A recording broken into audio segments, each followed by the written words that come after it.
Este é o Poder Entrevista. Eu sou Guilherme Valtenberg e vou entrevistar a secretária de Competitividade do Ministério do Desenvolvimento, Indústria e Comércio, Andréa Massera. Secretária, obrigado pela entrevista. Obrigada, Guilherme. Bom dia a você, bom dia a todos que estão nos ouvindo ou assistindo.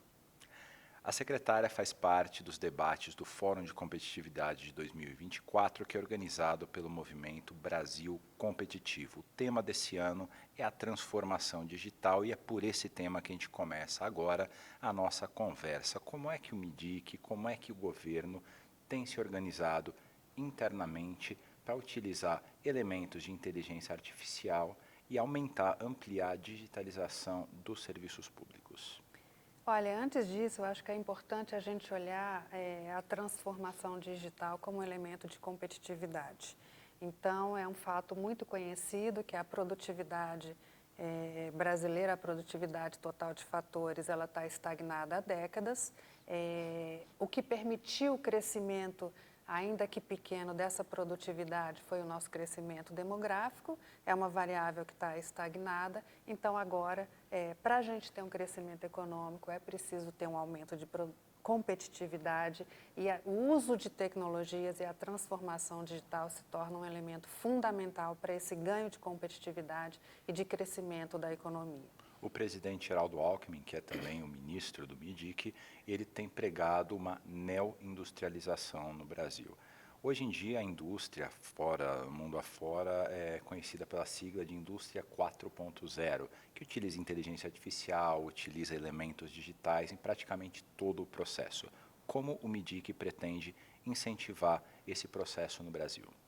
Olha, na verdade, a Secretaria de Competitividade olha muito para a questão do custo regulatório e de como a regulação, a regulamentação pode incentivar ou desincentivar o uso de tecnologias. Então, ao discutir toda a parte normativa, né, que se coloca para o uso e a adoção de tecnologias, é preciso ter sempre em mente que esses normativos, essa regulamentação, ela deve sim garantir direitos, garantir deveres, mas ela também não deve onerar aquele que desenvolve ou fornece a tecnologia.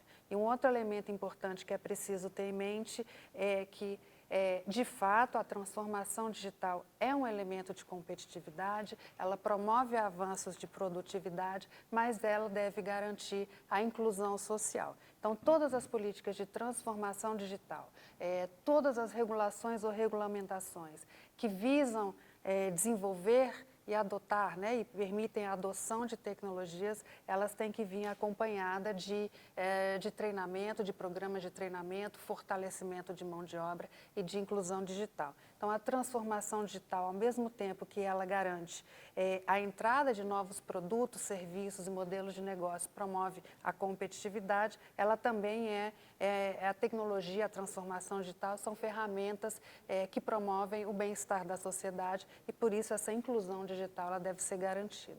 Uma das características da inteligência artificial, de toda a tecnologia digital, é a mudança muito rápida, é tudo muito acelerado. A Europa, por exemplo, já está partindo para a sua segunda regulamentação da inteligência artificial, porque ficou velho, no espaço muito curto de tempo, as coisas envelheceram. Como fazer uma regulamentação sobre esse tema que se sustente no tempo?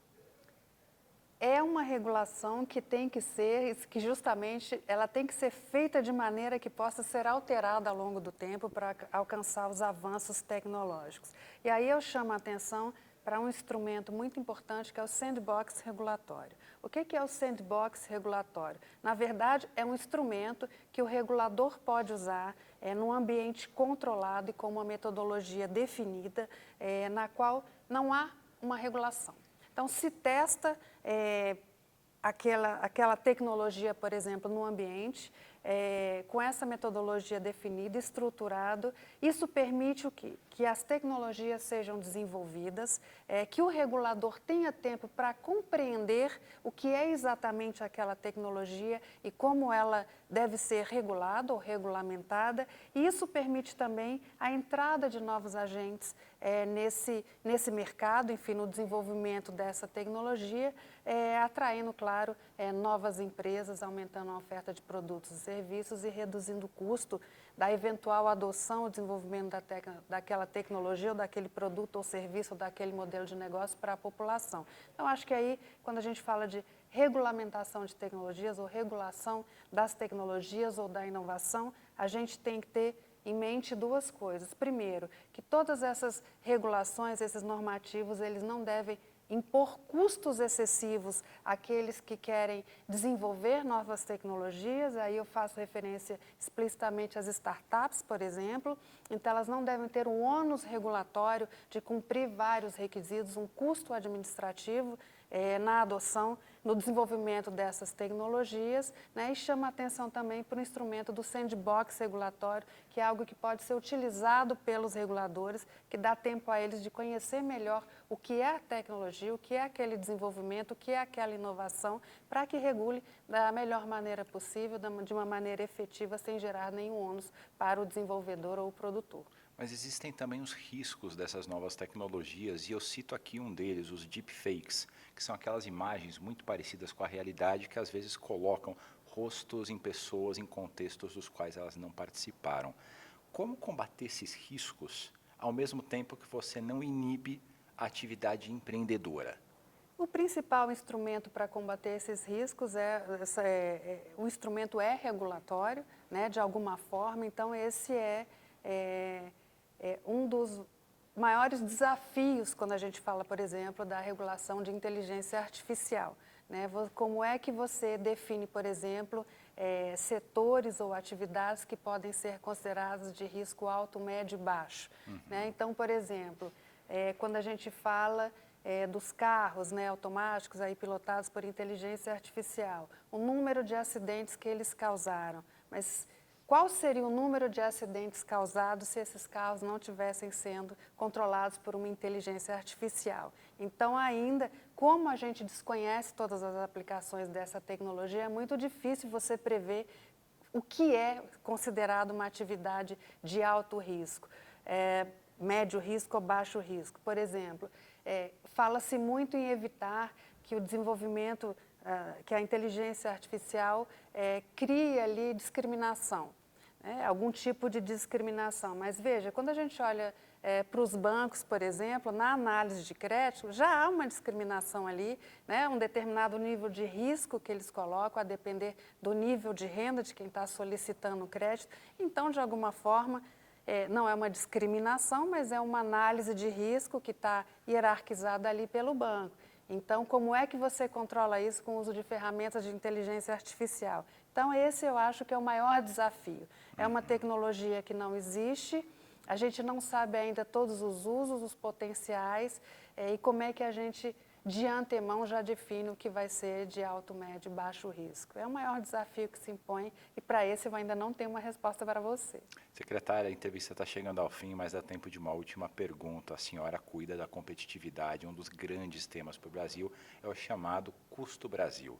É muito caro fazer negócio aqui no Brasil. O que a senhora está pensando para tentar reduzir esse custo e, como consequência, obviamente, impactar positivamente a economia? Olha, a gente tem dentro da agenda, e aqui vou me limitar ao tema do evento, né, inovação e inteligência artificial. A gente tem uma questão que é muito cara para a indústria, que eles costumam chamar de custo regulatório, né? E muitas vezes ele é traduzido por insegurança jurídica, enfim.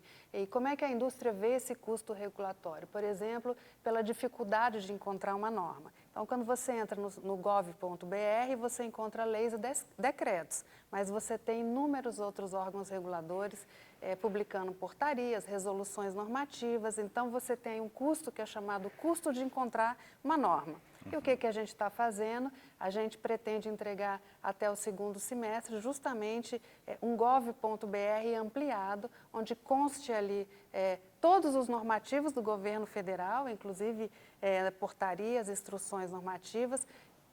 Dentro desse sistema tem a inteligência artificial, que permite que você faça a busca dessa norma, por exemplo, por palavra-chave, que hoje não é possível, você precisa do número da lei, do número do decreto, né? Então, usando a tecnologia para reduzir o custo regulatório, né?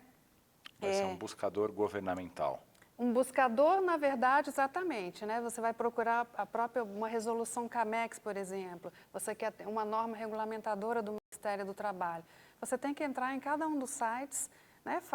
Percorrer o caminho do usuário e encontrar a norma. Então, com essa ferramenta, enfim, as normas do governo federal, desde a lei até uma portaria, uma instrução normativa, uma resolução, elas vão estar disponíveis, o que reduz enormemente o custo de se encontrar uma norma, que é um dos elementos que eles chamam que entra aí na análise de custo regulatório.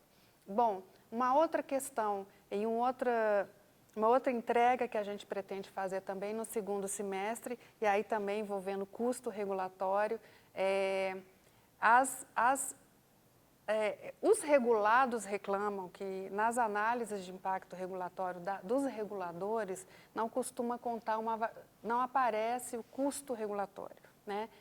As agências, por sua vez, reclamam, olha, não tenho dados para calcular esse custo, e como é que a gente resolve isso? Também por meio do uso da tecnologia e inteligência artificial, por meio da parceria com o Banco Interamericano de Desenvolvimento, a gente adquiriu uma ferramenta de Portugal de custo regulatório. Ela está sendo pilotada por duas agências, a ANP e a Anatel, que justamente ela busca ali calcular aquele custo administrativo de uma norma. Então, o que aparece na norma que traz ali obrigações para a empresa, né, em termos de adaptação, enfim, dos seus sistemas e dos métodos de trabalho da empresa. Então, ela está sendo pilotada por duas agências e a gente pretende disponibilizar para todos os reguladores essa ferramenta de cálculo de custo regulatório. Então, é um pouco a tecnologia, né, justamente a favor da redução do custo Brasil, da melhoria de produtividade e competitividade. E, por fim, eu colocaria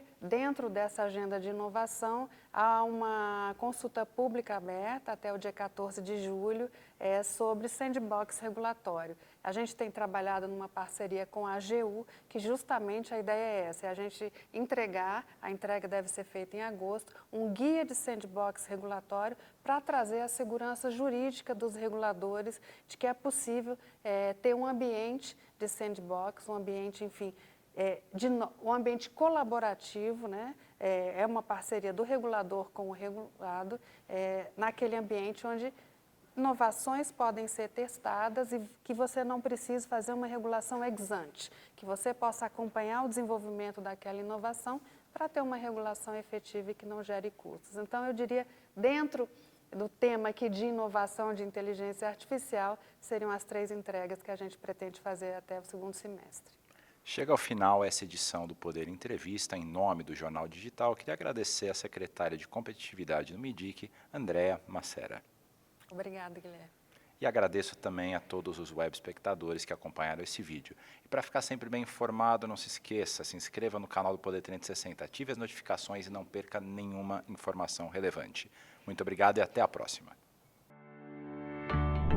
Poder Monitor, a ferramenta mais completa para monitorar os 3 poderes. Acesse agora poder.cc/monitor e ganhe 30 dias grátis.